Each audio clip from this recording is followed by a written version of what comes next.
So I'll go ahead and get the webinar started in just a few moments. We had quite a few people sign up and just want to give everyone a chance to get in there. So if you want to run to the restroom, get a cup of coffee, anything like that, now would be a great time. Now, I will be recording this webinar today, so if there's anything that you want to review or any little part that you want to go over again, you will receive a link via email for a link to this recording up on YouTube. Now, if anyone has any questions, please don't hesitate to raise your hand and ask me the question. Even if I'm in the middle of something, I will try to keep my eye on when it pops up with a question, and I will try to answer it just as quickly as I can for you. So today's webinar is on version 9 physical inventory. So one of the first things that I always recommend is that you get familiar with your scanner. It's not a bad idea to test your scanner. Now, if you own them, that's easy to do. You can test it at any point, up until your physical inventory. If you're renting them from us, you typically will get them the day before you're going to do your physical or the day of, depending on when you're renting them. So a lot of times it gets left until the last minute. If you need any help at all testing the scanner and making sure that it's going to communicate with the computer, please don't hesitate to give tech support a call at 916-368-1070. Now, I'm just going to go into inventory and I'm going to do a test download into an inventory, and then I'm going to delete that one and we'll look at it again fresh. So in the inventory, I'm going to go into physical inventory and stores, and I'm going to choose just my test one right here. And just going to choose one of these. Okay, now I'm going to go into PI zones, and I'm going to start a new zone. And I'll go over all of this in greater detail. This is just for me to test. So I'm going to go ahead and create a zone, then go into scanned, and then click on the add counts button. That's when it brings up for a manual entry. Import is if you're having an outside company come in and do your count for you. They will give you a file at the end of their count, and we will help you import that in. And portable device is what I'm going to use.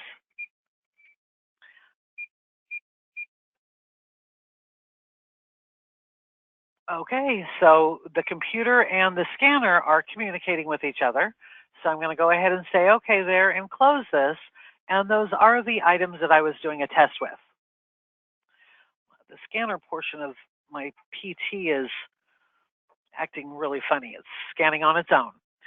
So I'm going to go ahead and back out of here and one more time, and I'm going to inactivate the store I just started. Okay, and that puts us back on the inventory. So let's talk about the scanners before we get into the physical inventory. Now, you do not have to use the scanner to do a physical inventory. You can do a manual count, filter down by department, by vendor, however you choose to do it, or you can just flat out print your whole inventory. And most of you, when you come up here to print, you should have an option of a count sheet. Okay, I have a few different versions of it, but you should have a count sheet. And when you use that, make sure you go to all listed records. Now I'm just going to preview it so you can see what it looks like. And I'm going to stop it after it goes through a little bit. So as you can tell, this just basically gives you a list of your inventory items with their color and size, and then what the system says you currently have on hand. Okay. Now, this last column over here would be where you could write in the quantity that you manually count. Hopefully, most of you will be using scanners, and you won't have to go through the process of a manual entry. Now, there are a few different scanners that we rent. Primarily, we rent the old portable terminal, or what we refer to as a PT. That's the scanner I'm using today. And it's not fancy, but it's just a good little workhorse. They just keep going and going. Some of the units that we have can easily be 10 or 15 years old, but they work just as well today as they did 15 years ago. The PTs do require that you have a COM port that you can plug into at the back of your computer. So that is a stipulation on using the PT, but the setup is very, very simple. That's why, for my purposes, I chose to go grab a PT because it's really quick and easy to set up. All you basically have to do is plug in a download cable into the back of your computer and then set some workstation preferences and you're ready to go. Now, the other type of unit that we scan or that we rent is a palm-based unit. Now, we have a few different varieties of this. Sometimes you'll hear us refer to it as a symbol, but they all basically use a palm software. Now, with those units, there is a software that needs to be installed. And usually when we rent those to you, if you have not rented those before, they will make sure and schedule you an appointment with a tech or a trainer to get that software installed and ready to go. And most of the time, they will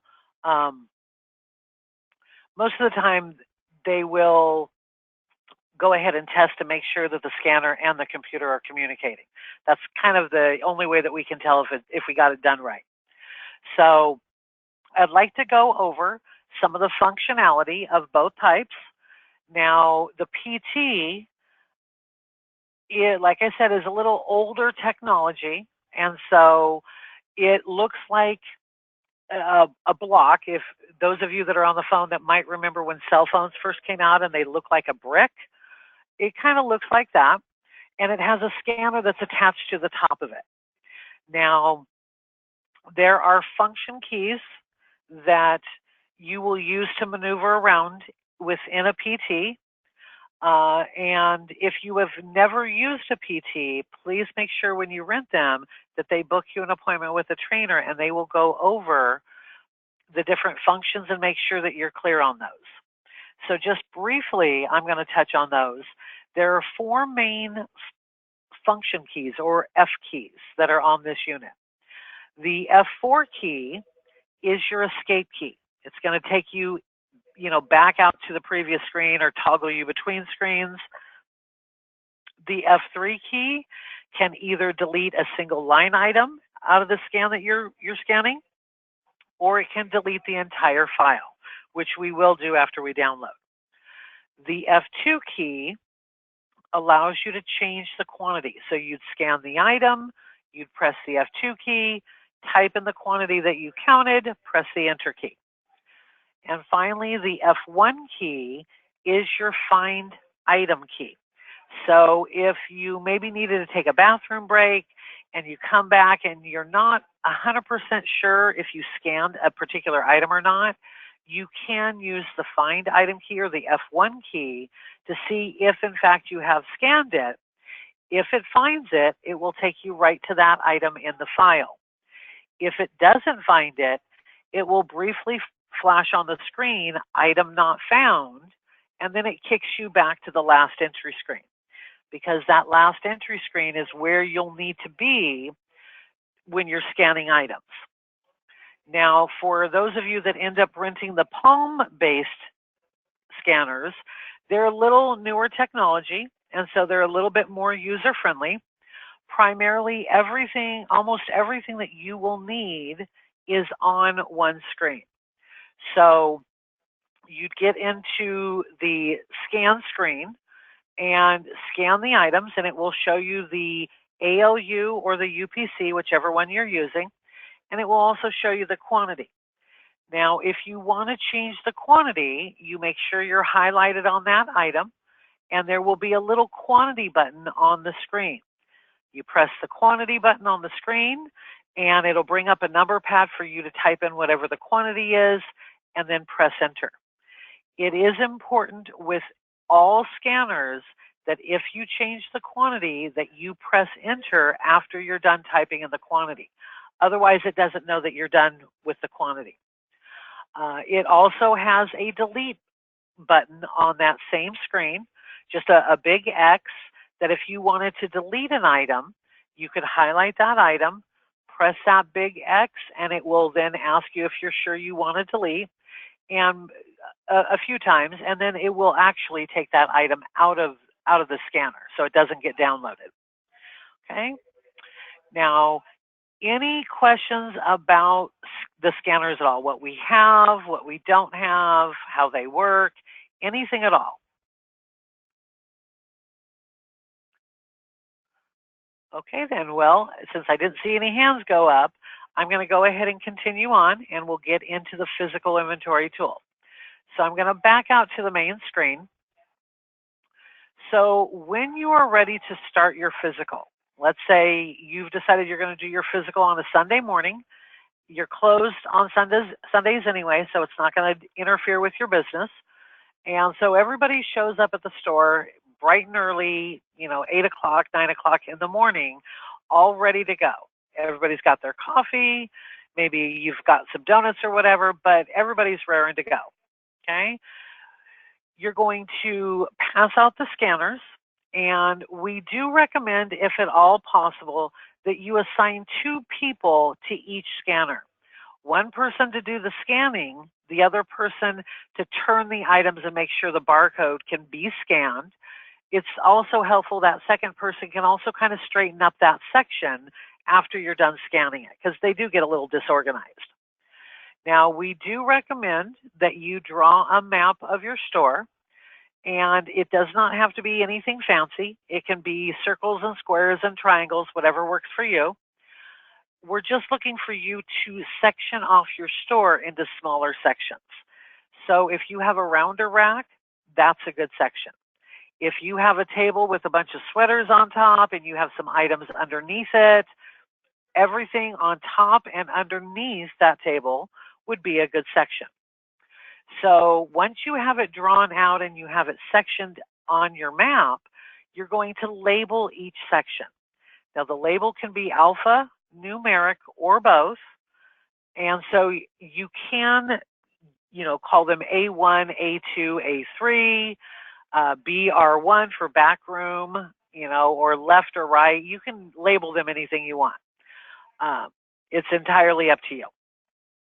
Now, once you have your map with the labels on it, the night before your physical, or even that morning, I want you to take brightly colored Post-its. I typically use the neon pink and the neon green, and I start off with the neon green. And I'm going to go to each section on my map, and I'm going to put a Post-it on that section with the name that I gave that section. So I might see a little green Post-it that says A1, another one that says A2, and so forth. That way, when you are assigning your scanning teams to a section, you might tell them, I need you to go scan section 13. And you point on the map over to the back right-hand corner.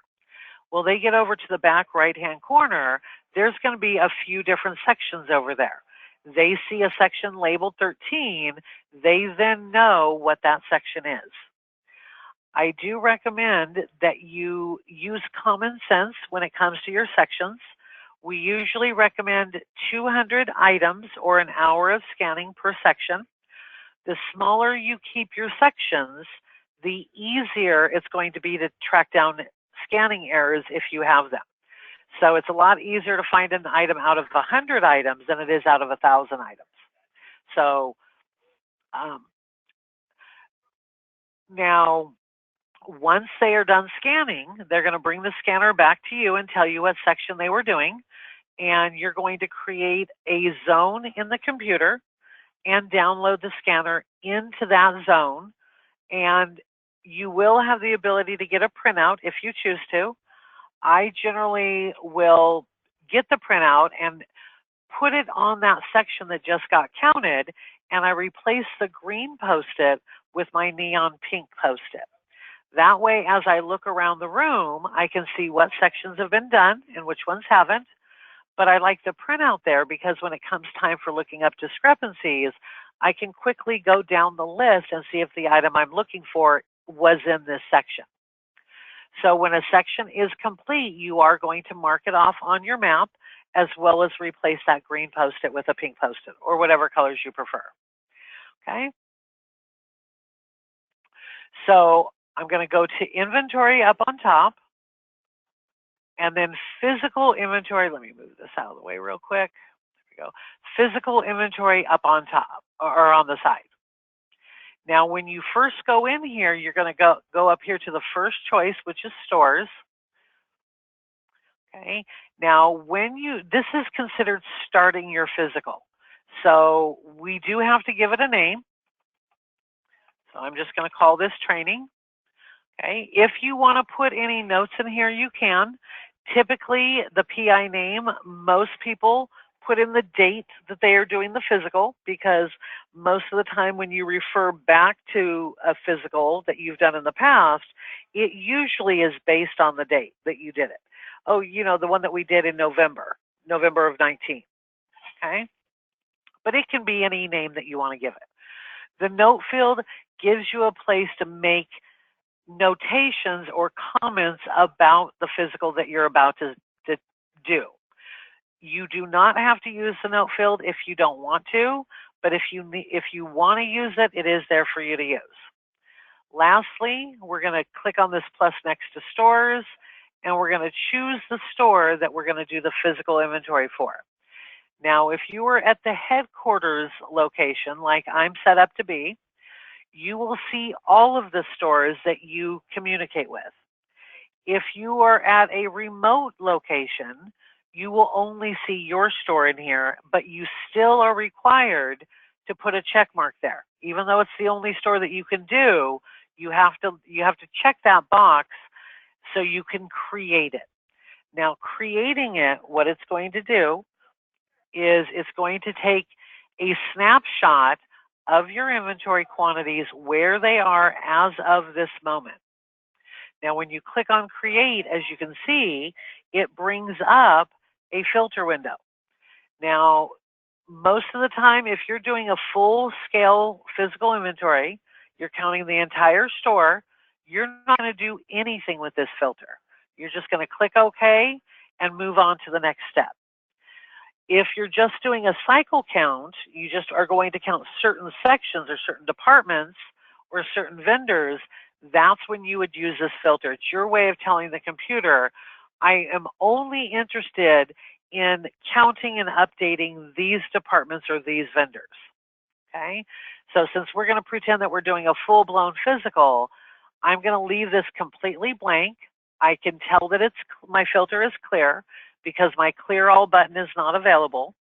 If there was even one little mark on this screen, even though you can't really see it, this clear all button having color lets me know there's something on here, even if I don't see what it is. So if your clear all button, it has color, it's not all grayed out, make sure you click your clear all button first, then click OK. And so it went through and it took a snapshot of where all my quantities were as of 10:18 in the morning. Now, the reason that I use the phrase snapshot is because it's very much like an old-fashioned snapshot. You know, back before we had digital photography and Photoshop and all those other wonderful tools, back in the day, if someone took your picture and your hair was all jacked up or you had a weird look on your face, that's just what you were stuck with. That was the picture that went in the photo album for all eternity. And there was nothing that you could really do about it. The same is kind of true with Retail Pro. Once it's taken that snapshot, you cannot go in and add in a new item or an item that maybe comes back as a scanning error because it's not in there, and you realize, oh, I need to add this into my inventory. At that point, it will not be part of that physical inventory. So set it aside and know that you need to enter it in after you're done counting everything. Okay? So once you've taken that snapshot, you're going to go over here to PI zones. And kind of a good rule of thumb, you're only in PI stores at the very beginning to start up your physical. And we're going to come back here at the very end to look at our discrepancy and to update. So I'm going to come over here to PI zones, and obviously I have a blank screen, but this is a screen that you're going to spend the vast majority of your time in. So every time you come back to download a scanner, you're going to create a new zone. So I'm going to go ahead and click on new. I have to choose my store number every single time. Okay. It shows counted by whoever is currently logged in. This is not critical that it's accurate. I'm going to put a name in here, and I'm just going to keep it really simple. We're just going to go 1, 2, 3, 4, 5. Okay. This is going to be section number 1. Now, down here in the notes, this is where I can actually put in what employees actually scan this section, or I can put in what type of items were in this section. Again, this is an optional note field if you want to use it, but you do not have to use it. Okay, so once I have all this filled in, I will go ahead and click on Create, and you'll notice that it creates zone number 1, and it time and date stamps it. Okay, now once I have the zone in there, I'm going to come over here to the Scan button, and I'm going to click on Scan. Now you can, once you're here, you can either click on the Add Counts button, or you can click on the New button in the upper left-hand corner. Personally, because I was already over here on the side menu when I clicked on Scanned, I tend to use the Add Counts because it's such a closer keystroke. So I'm going to go into Add Counts, and again, you can either manually keystroke in items, you can import from an outside company, or you can use the portable device that you rented from us. So I'm going to go to portable device, and I'm going to go through the process of downloading my scanner. Okay, and go ahead and click OK and close this. There are the items that were in that section. They've been downloaded. Now, it is absolutely critical that once they're downloaded, that you go in and you clear those items out of the scanner. Now, on the PT, it gives you a screen after the file has been sent over. It shows you on the screen F3 equals delete or F4 equals escape. Typically, what you're going to do at that point with the PT is you're going to press F3 3 times. The first time you do it, it picks up the delete. The second time is you confirming that you want to do it. The third time is an extra confirmation. And when you're done, it should come back and say delete completed. Now, before you hand that scanner back to the group that brought it to you, make sure that you get it back into the proper screen for the enter data screen. Okay, very important. Otherwise, they could be scanning all day long and nothing will be going in.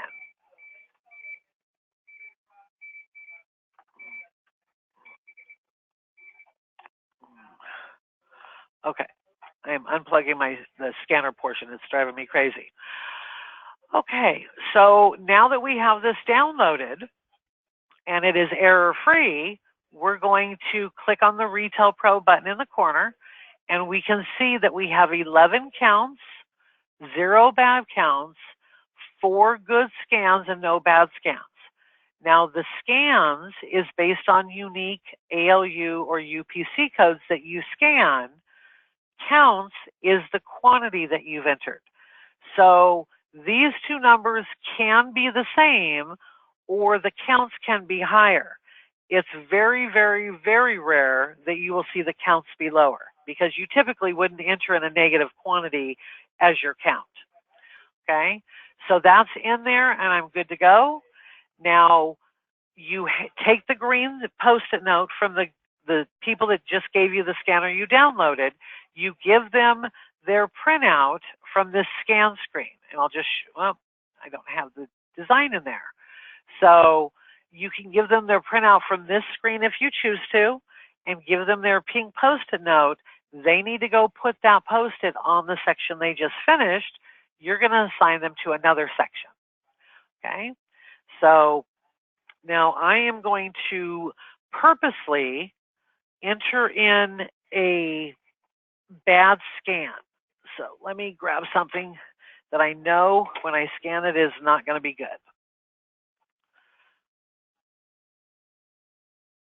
Okay.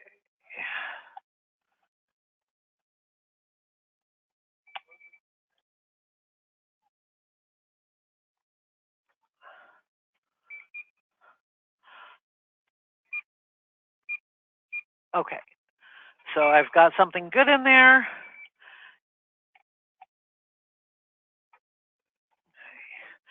And then I'm going to put something in there that I know.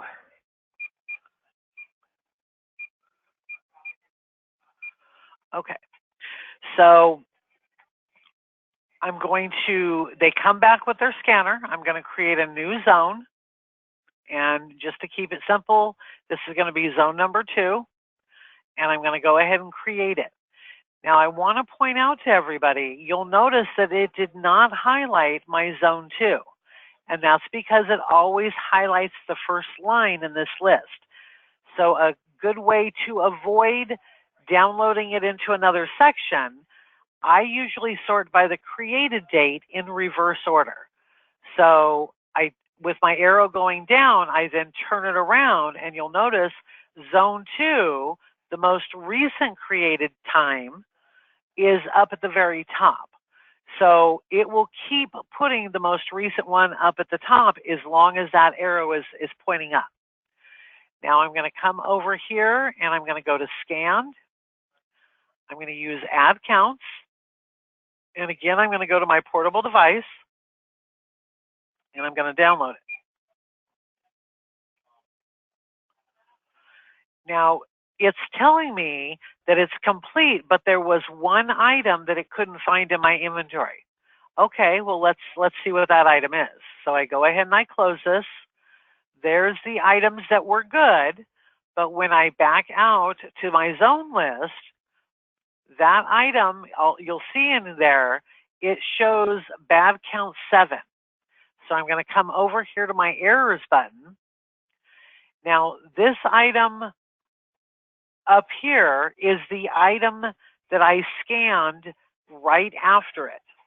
This item underneath it is the item that the computer does not recognize. Now, I do recommend if you don't already have these fields I'm adding in, it is definitely worth it to do that. I like scan position 2. Okay. I'll put that over here.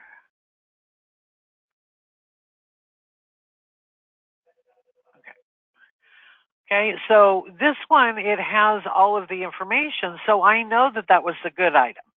This one underneath it doesn't have anything other than the number that I scanned and the quantity that I told it was in the scanner. So after you've downloaded the scanner, you're going to tell the people that scan that section, I need you to go find the item that you scanned right after that 11-piece set. Bring me back that item. Now, you may be wondering what possibly could be causing a scanning error. Why would you get a scanning error? It could be that you're scanning an item that has not been put into RetailPro yet. It could be that you're scanning a UPC code instead of a RetailPro barcode, and that UPC has not been put in. That's probably the most common mistake because the clerk is looking for a barcode to scan. Maybe the tag has fallen off, but they find a barcode in the UPC. They scan that UPC code. The problem is whoever entered in the item did not enter in the UPC code for that item because they knew they were going to put a tag on it anyway. Okay, so they go out to that section and they locate the item. Sometimes it happens quick, sometimes not so quick, but eventually they do find it and have them bring that item back to you. Now, what I usually do at that point is I will take one of my Post-its and I will write the quantity that I see there. So in this case, I would write a 7. And I would stick that Post-it note on the product and set that product aside. we're going to deal with it while everybody else is out scanning, because you are going to have a little downtime for whoever is manning the computer. Okay? So once they have found all of the errors, then and only then are you going to click on this resolve button. The first time I did a physical in version 9, very, very comfortable with the version 8 physical inventory, but version 9, I came in and I had 3 errors. I clicked on the resolve button after they brought me the first item, not realizing that that button should actually say resolve all, because once I click on it, it removes all of the error items. So don't click on it until all of the items have been found. And then when you do, it is going to tell you, it's going to move the one good scan back to the good scan table, and it's going to delete the bad scan. That's exactly what I wanted to do. So I'm going to say yes. Okay. You'll notice both items disappear. But when I back out of my error area, you can see it now shows no bad counts. Okay. So that item it's been taken out of this zone, and we're gonna deal with it a little later on. Okay. Now that process of creating the zone, you go to scanned, you add counts, you download your scanner, you come back in, deal with any errors that you have. That's going to happen over and over and over again until every section on your map has been marked off, and you look out into your store and all you see is a sea of, in my case, pink Post-its. Okay. If you decide to go with yellow and blue, that's totally okay too. Just use it consistently, one for the before, one for the after. Okay. Now, those error items, while everyone else is out scanning, it's a good time for you to try to track those down. So you're going to back out of here until you get back to the inventory. And just like you normally would if you were trying to find an item to reprint a tag because the tag had fallen off, use your quick lookup, use your filtered view, whatever you find is the most helpful for you to try to find the item in question. Now, once you've found that item, write down the ALU number, okay, or the UPC code if that's what it is, okay? And you're going to write that on the little Post-it that you stuck on that item and take the Post-it off the item. Start a stack of all the ones that you found so far. The items that you found, those can go back out onto the floor where they came from. Okay, so what we're going to do is all of the items that you find due to errors, we're going to enter those into their very own zone. So I'm going to go back into physical inventory, and I'm going to go into zones. I'm going to create a new zone. And usually I label this errors, okay? So I know that everything on here we had a problem with, and I need to make sure that there is a good tag on that item so we don't continue to have problems. So I'm going to go ahead and create it. Now you'll notice I'm no longer in order anymore. That's because I backed out to the inventory and came back in. So again, I need to sort in reverse order. So that zone goes up on the top. Okay. I'm then going to go to my scan button, my add counts, only this time I'm not going to portable device. I'm going to leave it on manual. And I'm going to type in my item that I wrote down on the Post-it. Now when I press enter, it assumes a quantity of 1. Okay. I'm going to move this over a little bit. Okay, now I can change this quantity right here, or what I can do if I look through all my Post-its and I see that my quantities are all over the place. There's some 1s and 2s and 5s and whatever. Change this little setting right here to the quantity for current item. So if I type in this SKU and I press enter, it stops in the quantity field so I can type in a quantity and press enter.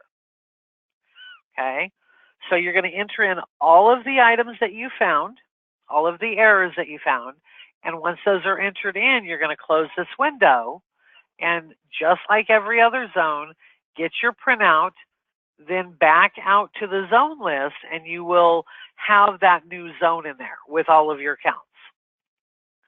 Okay? Any questions about the zones and the downloading? Or errors even?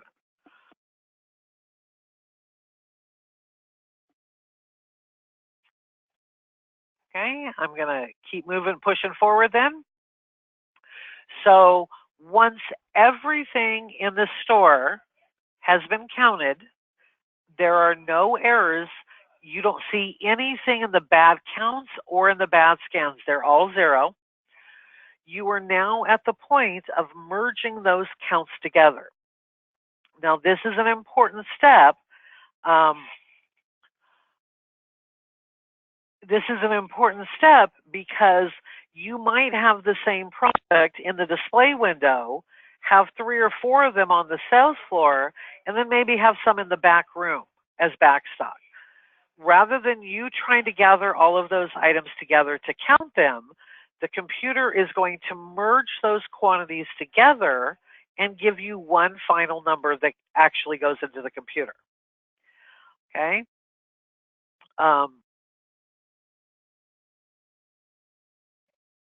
I just lost my train of thought. So now, if you do not merge a zone, it will not let you merge a zone that has any kind of error in it. So you need to make sure that you've got those dealt with.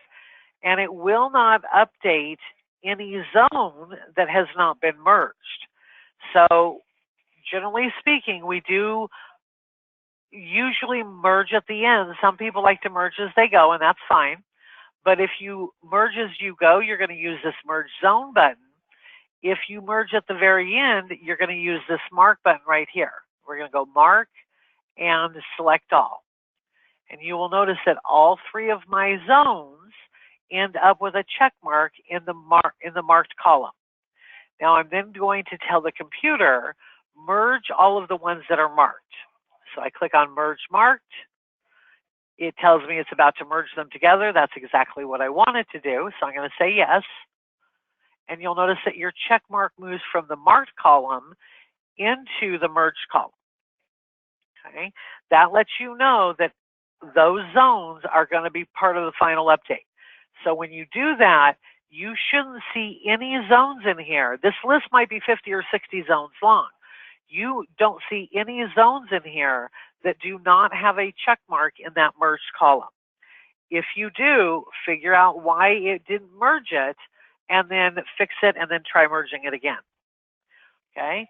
So now at this point, if necessary, it's at this point that you can open your doors for business because your counts are done, and anything that you sell after this point is going to automatically modify the quantity that it updates with. So if you originally counted 10, but you've sold 3 in the meantime after you finished your count but didn't update, it will know to update your quantity with 7. Okay? Now, once everything is merged, we're going to back out of here, and we're going to go back into physical inventory and stores. Remember, I said at the very beginning and at the very end is when you're in the store area. We are at the very end of this. So some people, this is the time that you would use to go through your discrepancy report. Most people, I mean, it's up to you. I have a lot of customers that look at their discrepancy report and they try to fix it all in here in the physical inventory, and that's totally okay. I have other customers that will print out their discrepancy list and update their physical, and then they'll start looking for the discrepancies and they'll fix those through adjustment memos. Okay? It doesn't matter how they get fixed as long as they get fixed as much as possible. So you'll notice over here on the side there is a discrepancy button. I'm going to go ahead and click on discrepancy. Now, there was very few items that we actually counted during our mock physical inventory, so that's why my discrepancy list is so very long. The idea with your discrepancy list, the shorter the list, the better off you are. Every year, I get at least one phone call from somebody saying, you know, I carry this in small, medium, and large, but I'm not seeing my medium and large on my discrepancy report. And I have to remind them and point out to them, that's a good thing. If you're not seeing something on the discrepancy report, that's because there was no discrepancy. The quantity you said you had on hand was, in fact, the quantity that you counted. No difference in those numbers, so no discrepancy. Okay? These are all the numbers that don't match. So that's why I say you want this list to be as short as possible, because that means that your counts in inventory were a lot more accurate than, well, I need to add a couple of fields here. Okay. Now, when you're dealing with your discrepancy, whether you're doing it from a report or whether you're doing it here on the computer before you update, I usually recommend that you focus on the big item discrepancies, the big quantity differences. So like this item, how do I possibly miss 77 units? Typically, if it was that much that I was missing, my first instinct would be to go to the back room and see if there's any boxes of this item that somehow got missed. Okay, so focus on the big quantity changes, but also on the big ticket items. So let's say that you have a discrepancy of 100 widgets. Okay, those widgets sell for $1 a piece. So I either need to locate those 100 widgets. That's because that's a big quantity change, but it's not having a super big effect on my inventory. It's going to affect my cost of goods, bring it down by about $50. My retail will be down by about $100, but it's not a huge dollar difference. I do want you to look and troubleshoot some of the big dollar difference ones too, though. So let me see if I can find one real quick. The ones that I see that are high dollar are also high quantity. So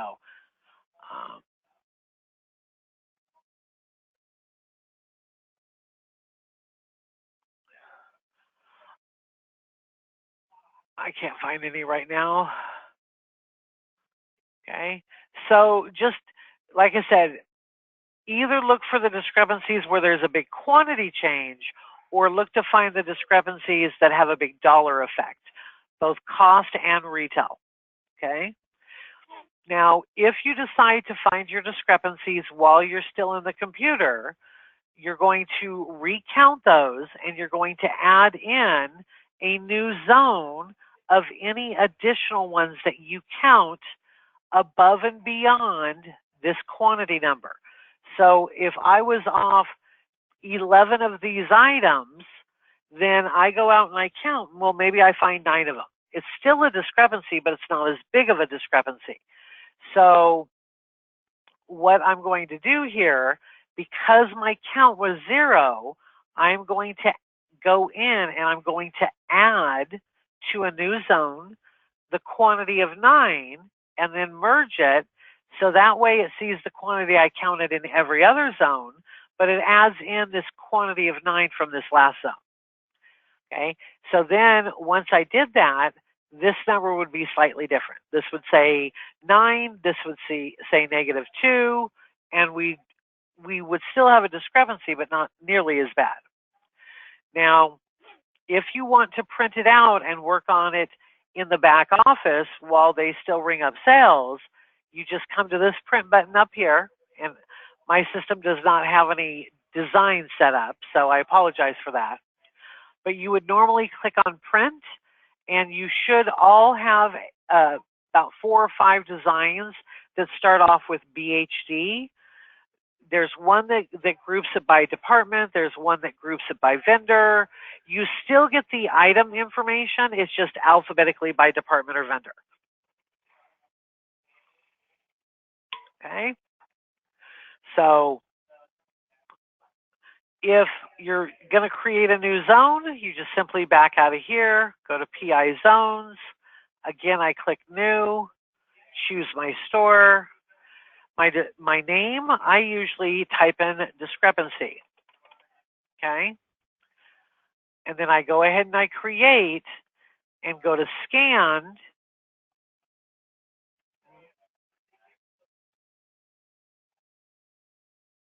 Oh, you know what? I was not on my discrepancy one. There we go. I click on add counts. Now this one I am going to do a manual entry on. The good news is you cannot, it will not allow you to enter something in that is not there. Okay, well, of course I picked one that is. Okay, I'm going to put in the quantity of 2 here. Now I can come up here, let's say,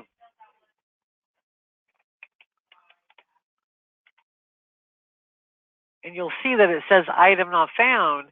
It takes it off there immediately. Does not even add it to the zone. So this is where you can come in and fill in your discrepancies if you want to do it before you update. You close this, back out of here, merge it, so it's part of the, so it's added to the other counts, okay? And you'll say yes.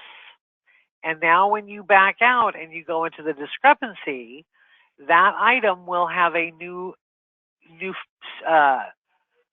scan quantity, okay?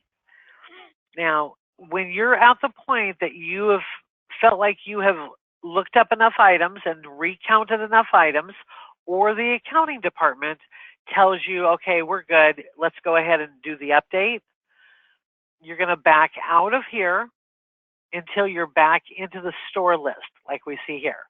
Now, if you're not sure where you're at, remember the upper right-hand corner is going to show you what area of the system that you're in. Okay? Now, on the side menu, there is an update button. That update button is what is actually going to change your quantities. I've seen a few customers over the years that when I go in to train them on how to do a physical, I see that there's a physical already in there from the previous year that they never updated. And so all that hard work of counting everything was completely out the window because they never did this final step that is so important. Okay, so I'm going to go ahead and update PI. Now, it is defaulting to the correct field here. I want it to affect all inventory, even if, excuse me, even if there are some items that I didn't count, I want it to update my inventory with a 0. If I didn't count it, it's because I don't have it. So the reason we do the all inventory, imagine, if you will, that you have an item that shows a quantity of 4. But the reality is you don't have any of those. And so during the course of scanning and counting, obviously something that you don't have, you're not going to count or scan. So technically, that item should change to be a 0. But if we set it for quantity only, it would only update the items where you actually scanned and put in a quantity. So we want it to be on all inventory.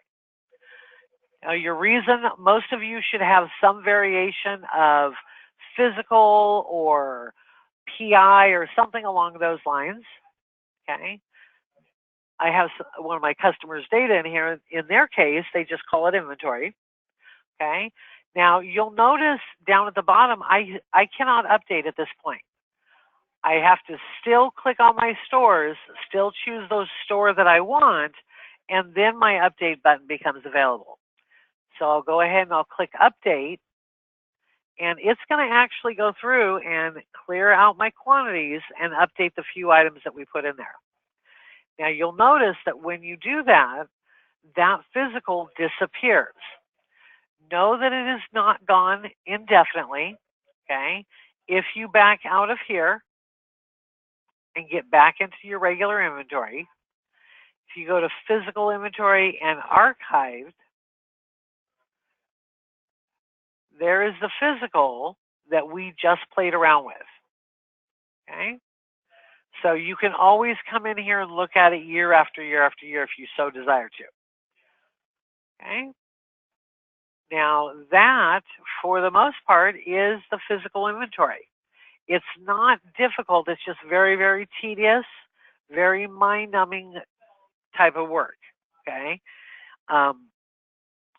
If you are in the middle of your physical and you get stuck for whatever reason, the scanner won't scan, it won't download, whatever the reason is, call into tech support and let the receptionist know that you're in the middle of your physical.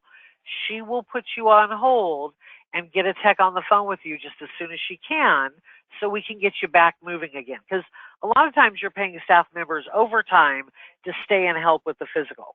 We don't want to pay them overtime for the next 30 minutes while we try to figure it out. Okay? So, any questions about anything that I've gone over today?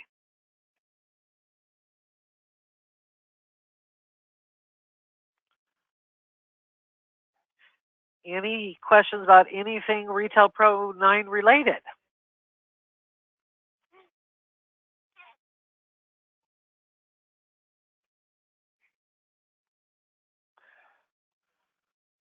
Okay. Well, then I guess I will let everyone get back to work. I want to thank you for joining me for the Physical Inventory for version 9 webinar. You are more than welcome to give us a call or sign up for any other webinars that are coming out. We should have our new 2020 schedule up in the next few weeks. So we do schedule those throughout the year. All you need to do is focus on the ones that say V9. Those are the ones for the version that you have. And sign up for any that pique your interest. Okay? We do also, like I had mentioned at the beginning of the training or the webinar, we do record these and they are all up on our YouTube channel, which is when you go to YouTube, search for Big Hairy Dog. It'll bring you right to us. And there is a playlist in there called Webinars. So if you go to the webinar playlist, this and other recordings of the physical inventory should be in there. You can sometimes get a slightly different perspective from a different trainer, maybe pick up something from one that you didn't pick up from the other. Feel free to watch those as many times as you feel you need to, okay? But if you do need help, we are here to help you, okay? And like I said, if you get stuck with the physical for any reason, call into tech support and we will get you back up and running and going, okay? Well, I want to thank everyone for joining me today. Everyone have a fabulous day, and I'm sure we will be talking soon. And again, thank you so much. Bye-bye.